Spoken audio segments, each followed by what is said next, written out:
Esto es EWTN Noticias. Bienvenidos al programa. Soy Eddie Rodríguez Moreno. Yo soy Isabel Díaz Monsalve, muy contenta de estar nuevamente con ustedes. Y estos son los titulares. Padres de San Juan Pablo II estarían camino a los altares. Papa Francisco pide a legisladores católicos promover la libertad religiosa. Obispos argentinos se adhieren al Papa Francisco en lucha contra abusos en la Iglesia. Empezamos el noticiero contándoles que los padres de San Juan Pablo II podrían ser nombrados beatos, según expresó el exsecretario personal del Papa Santo. Veamos. El arzobispo de Cracovia, en Polonia, y exsecretario personal de San Juan Pablo II, cardenal Stanislaw Dziwisz, expresó durante una homilía la posibilidad de comenzar el proceso de beatificación y canonización de los padres del Papa polaco. El purpurado fue uno de los colaboradores más cercanos de San Juan Pablo II durante muchos años, por lo que también vio la influencia de sus padres, Karol Wojtyła y Emilia Kaczorowski, en la espiritualidad del Papa peregrino. Además, añadió que ellos podrían convertirse en un ejemplo para las familias modernas y contemporáneas. Según se dio a conocer, la madre del santo decidió dar a luz al pequeño Karol, a pesar del aborto sugerido por un médico al presentar un embarazo de riesgo. Asimismo, su padre, luego de enviudar, se convirtió en un modelo de religiosidad para él al llevar una vida de oración continua. Esta nota nos invita a todos a revalorar lo pequeño, lo cotidiano que se vive en familia, porque es así que se forjó la santidad, no solamente del pequeño Karol Wojtyła, sino también de papá Karol Wojtyła y de su mamá, en la vida diaria vivida en familia, vivida en oración, y ese consejo maravilloso que le dio su padre de rezar todos los días las letanías al Espíritu Santo. Vemos los frutos que dieron para toda la iglesia. La familia Eddie es la pequeña iglesia, ahí es donde nosotros empezamos a amar, aprendemos a amar al otro, a entregarnos, a dar la vida. Así que ahí es donde tenemos que sembrar esa semilla de santidad y cómo no pensar que los papás de un gran santo que estuvieron unidos hasta el final también pueden llegar a los altares. Ahora les traemos información desde México a través de nuestro corresponsal Jovel Álvarez. Adelante, Jovel. Hola Isabel, Eddie, ¿qué tal? Les saludo hoy desde el Paseo de la Reforma, esta que es quizás la avenida más hermosa de esta capital mexicana. Comenzamos de inmediato con la información más relevante para la iglesia mexicana. Resulta de particular interés la invitación extendida por el presidente electo de México, Andrés Manuel López Obrador, a la iglesia mexicana para participar en los llamados foros de paz. Los foros fueron anunciados el pasado mes de julio por Andrés Manuel López Obrador y se vienen realizando en diversas ciudades del país. El primero tuvo lugar en Ciudad Juárez el 7 de agosto, mientras que el último se celebrará el 24 de octubre en la Ciudad de México. Al respecto, la Conferencia del Episcopado Mexicano anunció la intención de participar en estos medios de reconciliación nacional, pues los consideran un espacio de diálogo que permitirá identificar las propuestas de los diferentes sectores de la población en diversas regiones del país y que serán insumos para la formulación de políticas públicas para la pacificación del país. Y es que, como sabemos, en los últimos 12 años la violencia en México ha cobrado lamentablemente la vida de más de 230,000 personas y ha dejado decenas de miles de desaparecidos. Se estima que actualmente son 9 los cárteles de la droga que se distribuyen el tráfico en todo el país. Por otro lado, cambiando un poco el tono de la información, el recinto que tengo a mi espalda, el Auditorio Nacional, será el marco de una celebración católica muy especial. El llamado Coloso de Reforma, en el que se presentan los artistas más importantes del país, recibirá próximamente el concierto católico Cielo Abierto. Los organizadores esperan llenar todo el recinto en las 2 fechas programadas. Los conciertos serán el próximo 8 y 9 de septiembre. La entrada es completamente gratuita y además este auditorio tiene una capacidad para 10,000 personas. Los asistentes podrán escuchar artistas como Gerson Daniel Pérez de Venezuela, Celinés Díaz de República Dominicana, Kairi Márquez de Estados Unidos y el grupo mexicano Emmanuel. Toda la información pueden obtenerla en el sitio web cieloabierto.com.mx o en las redes sociales del evento, @cieloabierto. Amigos, esto es todo por hoy. Desde la Ciudad de México informó para EWTN Noticias, Jovel Álvarez. Gracias, Jovel. En otras noticias, representantes de parlamentos de diversas partes del mundo se reunieron con el Papa Francisco para tratar el tema de la libertad religiosa y de conciencia. Hace unos días, el Papa Francisco se reunió con un grupo de políticos católicos provenientes de distintas partes del mundo. En su discurso, el pontífice les pidió que contribuyan decididamente a salvaguardar y promover la libertad religiosa y de conciencia en sus respectivos países. Hoy, la libertad religiosa y de conciencia debe lidiar con dos ideologías opuestas pero igualmente peligrosas: el relativismo secularista y el radicalismo religioso, en realidad pseudo-religioso. Por esto el Santo Padre, dirigiéndose a aquellos que han tomado el camino del compromiso político como una forma de servicio al bien común, los animó a que contribuyan a la cuestión crucial de la libertad religiosa desde el mundo de las leyes. Según se informó, los legisladores presentes en la reunión participaron del Encuentro Internacional para Legisladores Católicos, que este año estuvo centrado en el tema de la libertad religiosa y de conciencia.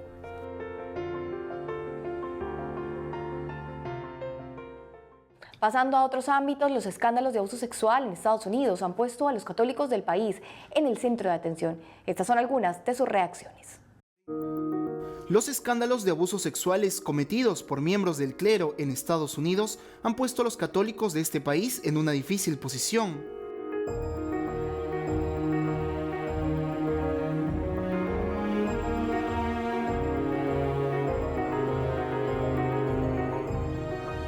Sin embargo, pese a las constantes críticas y acusaciones a la institución, los fieles norteamericanos buscan responder de acuerdo a su fe.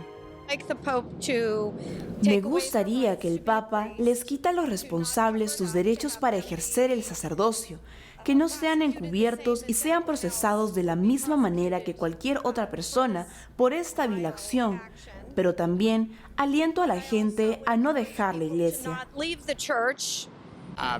Ser católico esta semana, después de escuchar sobre las tragedias que ocurren dentro de la iglesia, es desafortunado. Pero el demonio existe en todas partes y desafortunadamente se mete en la iglesia. Tenemos que sacar las malas hierbas y purificarnos tal como Jesús nos pide.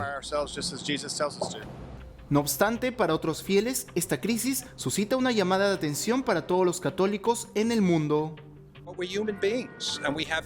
Pero somos seres humanos y tenemos fallas. Tenemos que mirarnos al espejo y decir, ¿quién soy? Para mucha gente esto es una llamada de atención para que digan, está bien, han descubierto a ciertas personas que han hecho algo muy malo. ¿Y yo? ¿Cuál es mi vida? ¿Soy alguien que puedo estar ante Dios al final y decir, aquí estoy muy contento con el tipo de vida que llevé? Creo que este es un llamado de atención para muchos católicos en todo el mundo.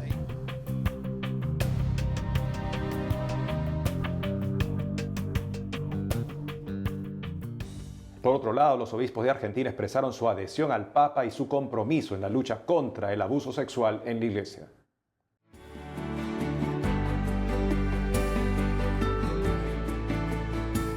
La Comisión Permanente de la Conferencia Episcopal Argentina agradeció al Papa Francisco la carta que envió al pueblo de Dios el pasado 20 de agosto, en atención al tema de los abusos sexuales dentro de la Iglesia. Al respecto, los obispos manifestaron su adhesión y compromiso en la lucha contra este mal que afecta a la Iglesia y a la sociedad en conjunto. A través de una carta enviada a la Santa Sede, los prelados expresaron también su cercanía con las muestras de dolor y vergüenza manifestadas por el Santo Padre, dado el sufrimiento causado a menores y adultos en situación vulnerable mediante abusos sexuales de poder y de conciencia cometidos por clérigos y personas consagradas. Finalmente, los pastores reunidos en la 180 Comisión Permanente de la Conferencia Episcopal Argentina pidieron para el Papa Francisco la bendición del Señor y la intercesión de su Madre Santísima, Nuestra Señora de Luján.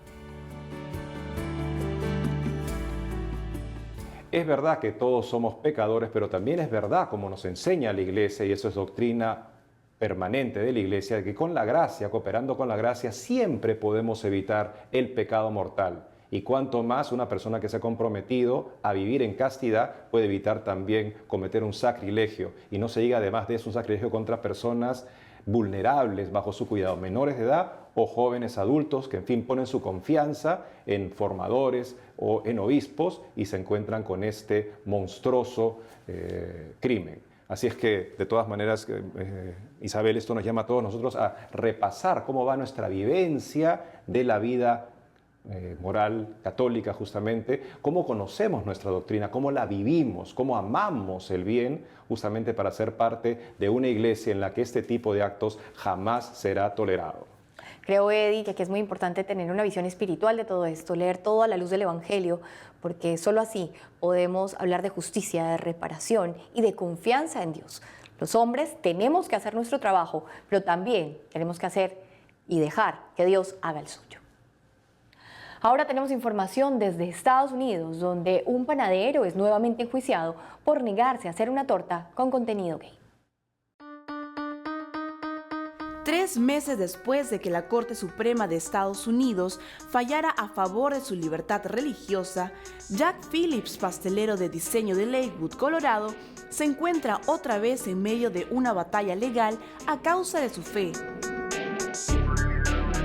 La División de Derechos Civiles de Colorado ha aceptado una demanda en su contra, esta vez presentada por un abogado que solicitó un pastel para celebrar su cambio de sexo, petición que fue rechazada por Phillips por la misma razón por la que se negó a cumplir la solicitud de una pareja gay meses atrás.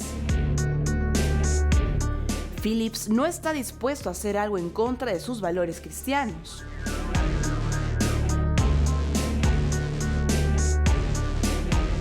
En días pasados, miembros de la Alliance Defending Freedom, quienes representan a Phillips, presentaron una demanda federal para combatir la nueva demanda estatal.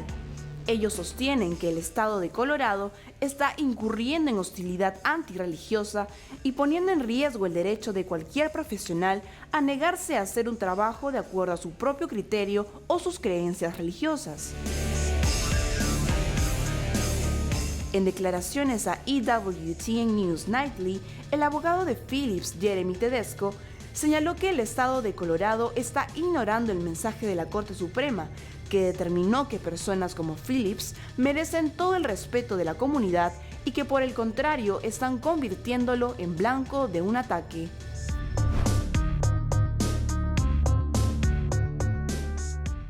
Esta nota nos recuerda que cuando gente en la iglesia habla ingenuamente de personas LGTBIQ, no estamos hablando simplemente de personas que experimentan una dificultad de atracción al mismo sexo, estamos hablando de una agenda política totalitaria que está dispuesta muy bien a aplastar a cualquiera que no esté de acuerdo con ella.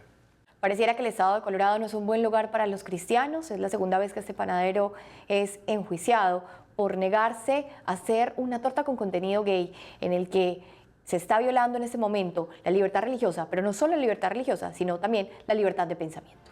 Amigos, tenemos que hacer una pausa, pero al volver, Bosnia enfrenta fuertes desafíos a medida que aumenta el número de migrantes. Por otro lado, conoceremos un poco más de la crisis que atraviesa Venezuela y tendremos información de la Iglesia Católica en el Perú. Ya retornamos con más información en EWTN Noticias.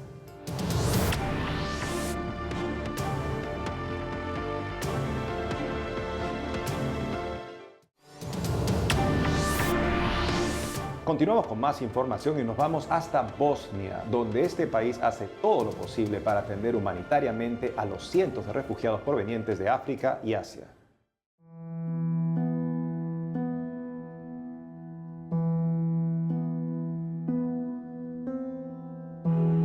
Desde hace un tiempo, Bosnia se ha convertido en un punto de parada para miles de migrantes y refugiados de Medio Oriente y África. Esto debido a que las rutas terrestres de migración hacia Europa Occidental se han ido cerrando. Ahora Bosnia, una nación empobrecida por la guerra de los Balcanes, trata de crear refugios para miles de personas que se quedarían varadas en su territorio durante el próximo invierno. Así lo afirmó el jefe de la Organización Internacional para las Migraciones en Bosnia. Creo que es prudente pensar que al menos habrá 4.000 migrantes y refugiados varados en Bosnia-Herzegovina cuando comience el invierno. Miles de refugiados han estado alojados en un edificio abandonado y sin ventanas, ubicado a las afueras de la ciudad fronteriza de Bihać, donde los voluntarios locales de la Cruz Roja les proporcionan comida desde abril. El empobrecido país europeo ahora emprende una carrera contra el tiempo para establecer refugios adecuados y suministros suficientes para los miles de refugiados que permanecen en condiciones poco favorables. Estamos llegando al final de la cuerda porque esto ya lleva 4 meses y solo Dios sabe lo que nos espera en el futuro. Desde el comienzo de este año, cerca de 11.000 migrantes y refugiados ingresaron a Bosnia con la esperanza de llegar a países como Italia o Alemania. El 60% llegó a cruzar la frontera con Croacia, pero fueron devueltos, acusando a la policía croata de golpearlos y quitarles sus escasas pertenencias. En la frontera con Croacia toman tu teléfono móvil, lo destruyen y te dicen que no regreses. La gente que está aquí solo quiere ir a un país europeo como Italia o Alemania, pero no nos dejan ir.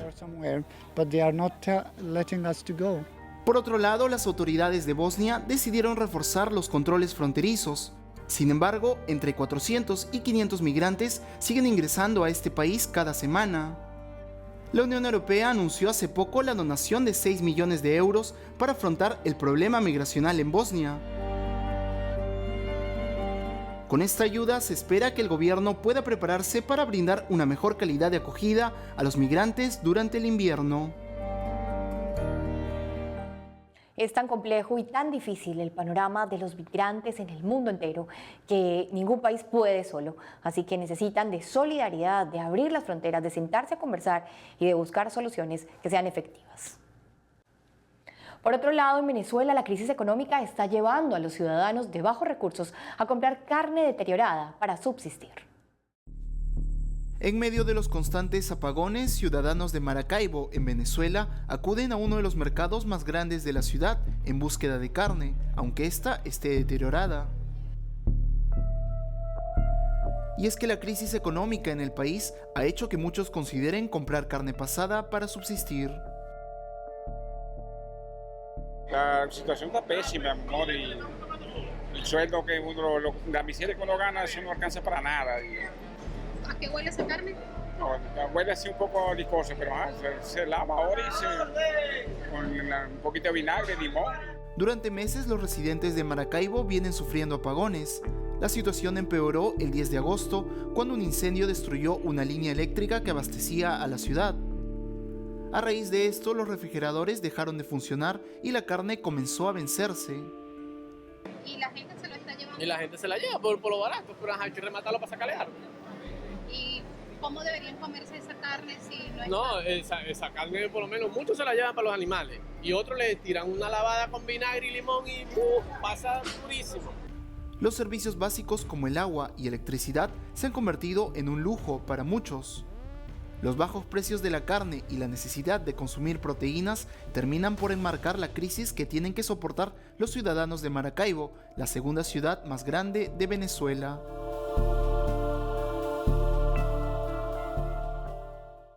Y seguimos hablando de la crisis que se vive en Venezuela. Esta vez nuestro compañero David Ramos entrevistó a Jimena García, coordinadora de promoción y difusión de ayuda a la Iglesia Necesitada México, quien estuvo visitando Venezuela y hoy nos cuenta cuál es el papel de la Iglesia en medio de esta difícil situación de los venezolanos y cómo todos podemos ayudarlos. La Iglesia se ha vuelto fundamental, empezando por algo muy importante, es que se ha vuelto testimonio de Jesucristo en las calles. Es una iglesia viva, es una iglesia de a pie, es una iglesia trabajando y sufriendo junto con la gente. Hoy los obispos tienen que también cargar su bote de gasolina y tener que empujarle para poder cargar. Hoy los obispos tienen que ver de dónde consiguen el alimento, pero algo muy importante, los obispos, los sacerdotes, las monjas, eso no solo para ellos, sino para toda la comunidad que los está buscando.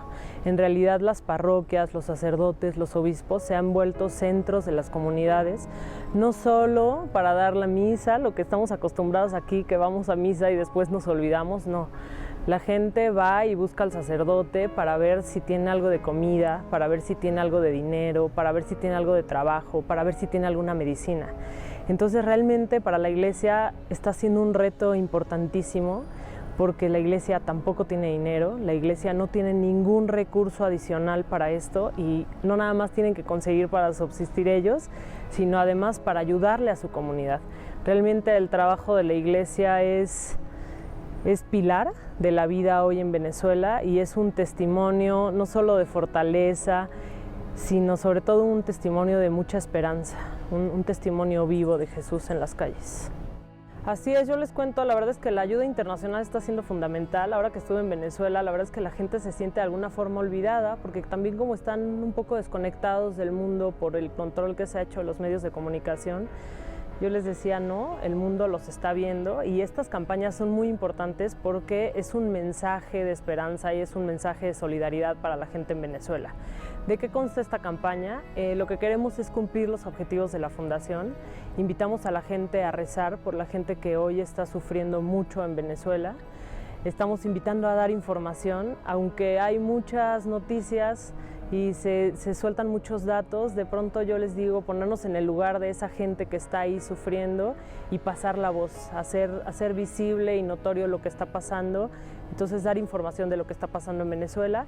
Y la tercera, que es uno de los objetivos de la Fundación, que es ser puente de caridad, les invitamos a ayudar a Venezuela. La mejor forma de hacerlo es con los estipendios de misa. Ayudarle a los sacerdotes es no solo ayudarle a los sacerdotes, sino ayudar a toda su comunidad. Y entonces en este sentido estamos haciendo un canal de apoyo en lo que ya está haciendo la Iglesia de Venezuela, que es las ollas comunitarias. Están organizando ollas de comida en donde van especialmente los niños, que es el área más afectada de la sociedad, donde van los niños a comer. A veces el único plato de comida del que tienen acceso se los está dando la Iglesia con estas ollas comunitarias o solidarias, depende del lugar en el que se vaya. Medicinas, estamos intentando ayudarles con medicinas, que es algo que está siendo hoy muy complicado en Venezuela, conseguir medicinas. Y los estipendios de misa, que no es solo hoy el apoyo espiritual, sino el pilar de la comunidad y del desarrollo en las sociedades en Venezuela. El Fondo Monetario Internacional estima que este año la inflación en Venezuela llegará al 1.000.000%. Es un desastre producido por el gobierno del presidente Maduro que ningún discurso va a poder tapar. Creo que aquí la Iglesia juega un papel fundamental, como nos lo decía esta persona de ayuda a la Iglesia necesitada, Jimena. Ellos son representantes, los que están ahí ayudando en las calles a las personas que lo necesitan. Así que todos desde afuera, los que podamos, ayudemos a las fundaciones de la Iglesia, como ayuda a la Iglesia necesitada, que llevan correctamente las donaciones y llegan al lugar que lo necesitan. Así que todos comprometámonos con oraciones, pero también si podemos donar, hagámoslo. Ahora nos enlazamos con nuestro corresponsal Miguel Bizárraga, quien se encuentra en el local de Cáritas Perú, en la ciudad de Lima. Adelante, Miguel, con la información de la Iglesia en Perú. Hola Isabel, hola Eddie, nos encontramos desde la sede central de Cáritas del Perú, institución que lanzó hace poco la publicación La Escuela que Queremos, un material que recopila el éxito del proyecto Maestros y Escuelas que Cambian tu Vida, el cual mejoró la educación en 54 escuelas rurales en las regiones de Ayacucho y Huancavelica, en Perú. Para conocer más sobre este proyecto, entrevistamos a Carlos Villanueva, coordinador de esta iniciativa. El proyecto tiene como nombre Maestros y Escuelas que Cambian tu Vida y se desarrolló en 54 escuelas rurales de Laujel Huamanga, Laujel Huaytará y Laujel Lamar, en Ayacucho y Huancavelica. Y efectivamente, el propósito central del proyecto era mejorar la calidad educativa, y reflejado básicamente en dos indicadores. Uno es mejorar los niveles de comprensión lectora y también mejorar los niveles de razonamiento matemático. Adicionalmente a eso, el proyecto tenía otro indicador que es muy importante, que está relacionado a la reducción de la anemia que afecta a los escolares. Entonces, ¿cómo ha mejorado? Los niveles de comprensión lectora han mejorado. Por decirte, el proyecto empezó el año 2013. Hemos empezado con una línea de base que nos decía que el 6% de los niños comprendían lo que leían satisfactoriamente. Y al finalizar el proyecto en el año 2017, después de 5 años, este nivel incrementó casi al 38%. ¿Cuál es la estrategia? Creemos que hay algunas estrategias básicas que el proyecto ha desarrollado.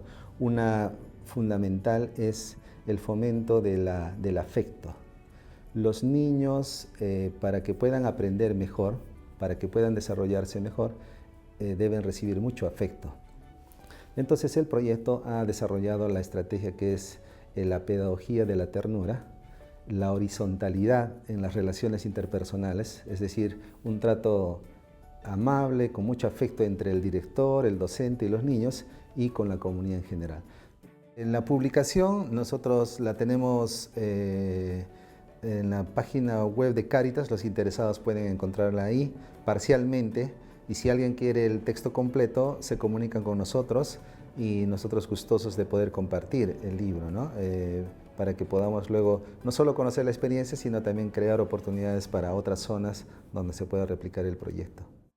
Y en otras noticias les contamos que a raíz de una campaña liderada por el Papa Francisco y organizada por Cáritas Internacionalis, que se llama Compartiendo el Viaje y que busca ayudar a migrantes en todo el mundo, les contamos que Cáritas del Perú no se quedó atrás, sino que decidió compartir una Eucaristía con migrantes venidos de Venezuela. Además de eso, compartieron un almuerzo en el cual escucharon sus historias de superación y sus testimonios.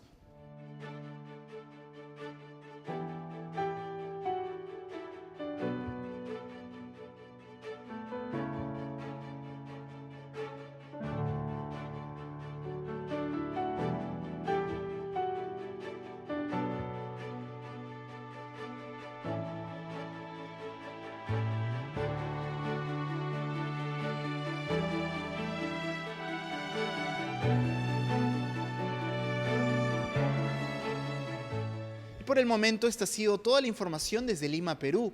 Para EWTN Noticias informó Miguel Bizarga. Adelante, estudios. Muchas gracias, Miguel, por la información. Y bueno, amigos, hasta aquí el programa por el día de hoy. Muchas gracias por acompañarnos y tendremos más noticias en la próxima edición. No dejen de seguirnos en nuestras redes sociales que aparecen en pantalla. Hasta pronto. Que Dios los bendiga. Hasta pronto.